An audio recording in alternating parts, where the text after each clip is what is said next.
Assalamualaikum warahmatullahi wabarakatuh dan salam sejahtera murid-murid.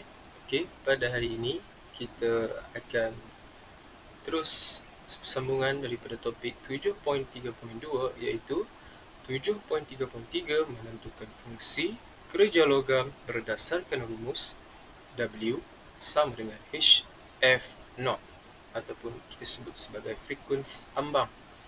Okey, apa hubungannya? Hubungan antara fungsi kerja W dan frekuensi ambang F0 bagi suatu logam boleh ditentukan dengan formula W sama dengan H F0.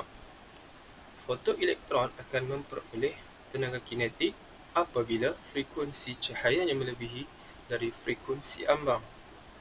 Semakin tinggi frekuensi ambang sesuatu logam, semakin tinggi juga nilai fungsi kerjanya. Hal ini bermaksud tenaga minimum yang perlu untuk kesan fotoelektrik terhasil adalah tinggi. Logam yang berbeza mempunyai nilai frekuensi ambang yang berbeza seperti yang ditunjukkan dalam pelajar 7.13. Tapi sebelum tu, frekuensi minimum foton cahaya yang menghasilkan kesan fotoelektrik dinamakan sebagai frekuensi ambang iaitu F0. Manakala tenaga minimum yang diperlukan untuk fotoelektron terlepas dari permukaan logam dikenali sebagai fungsi kerja W. Rasanya semua nota-nota ni adalah kita pelajari sebelum ini dalam subtopik 7.3.2, cuma kita nak recap saja balik. Okay, untuk kita lebih faham, kita ke seterusnya. Okay. Untuk kita tafsirkan graf ini, mari saya tunjuk yang dahulu. Okey.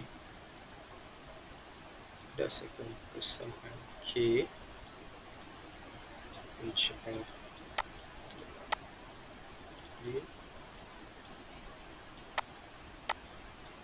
itu YMX C. Okey. Sekarang ni K adalah K iaitu tenaga kinetik, manakala F frekuensi. Okey, F0 kita seperti yang kita tahu frekuensi ambang. Okey, apakah H? H ialah pemalar Planck constant, pemalar Planck, di mana H ini adalah kecerunan untuk setiap rajah ini, untuk setiap logam, maafkan saya. Dan kalau kita tengok kecerunannya ketiga-tiganya adalah sama, maka dengan itu H adalah constant ataupun pemalar, maksudnya nilainya sentiasa sama. Okey, K mewakili Y, H adalah kecerunannya, manakala W, mana W di sini? Okey, W sebenarnya, okey, saya panjangkan lagi Y ni.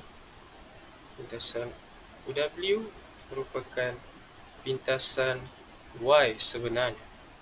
Okey, inilah yang merupakan nilai W ataupun fungsi kerja. Okey, daripada formula ini,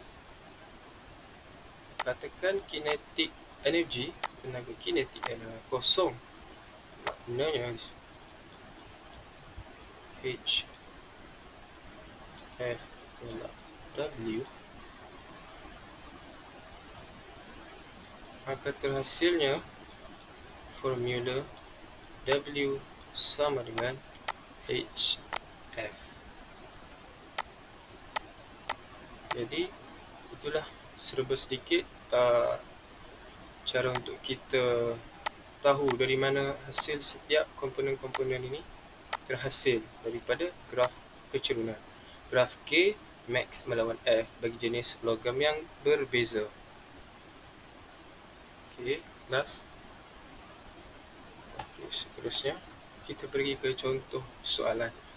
Rajah 7/14 menunjukkan graf perubahan tenaga kinetik bagi fotoelektron yang dibebaskan daripada logam litium untuk frekuensi cahaya yang berlainan. Tentukan frekuensi ambang daripada graf dan hitungkan nilai fungsi kerja bagi logam litium. Okey, pemalaran Planck telah diberikan H sama dengan 6.63 kali 10 kuasa negatif 34 joule per second. Okey, sekarang berdasarkan soalan, apa yang dia nak adalah frekuensi ambang. Okey, iaitu F0 daripada graf dan hitungkan nilai fungsi kerja bagi logam litium.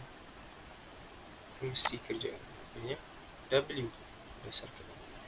Okey, saya bagi anda masa untuk mencuba dahulu.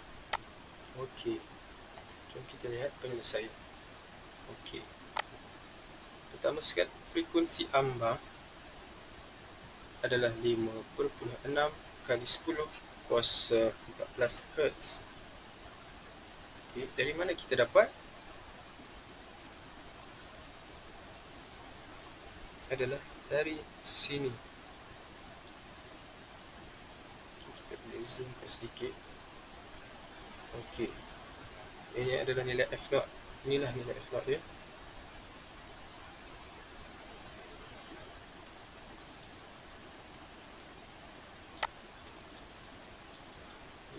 F0-nya. Okey, mungkin kalau ini hanyalah soalan daripada buku teks, mungkin lebih jelas kalau kita lihat dalam buku teks.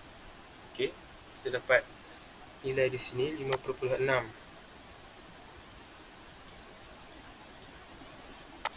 kali 10 kuasa 14.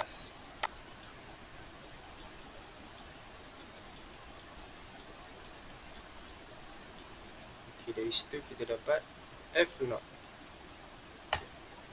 Kemudian pemalaran Planck maksudnya adalah nilai yang sama sepanjang masa, akan sama saja. Yang berbeza adalah ini sahaja. Okey, kemudian kita masukkan kedua-dua ni dalam formula yang sama, W sama dengan H F0.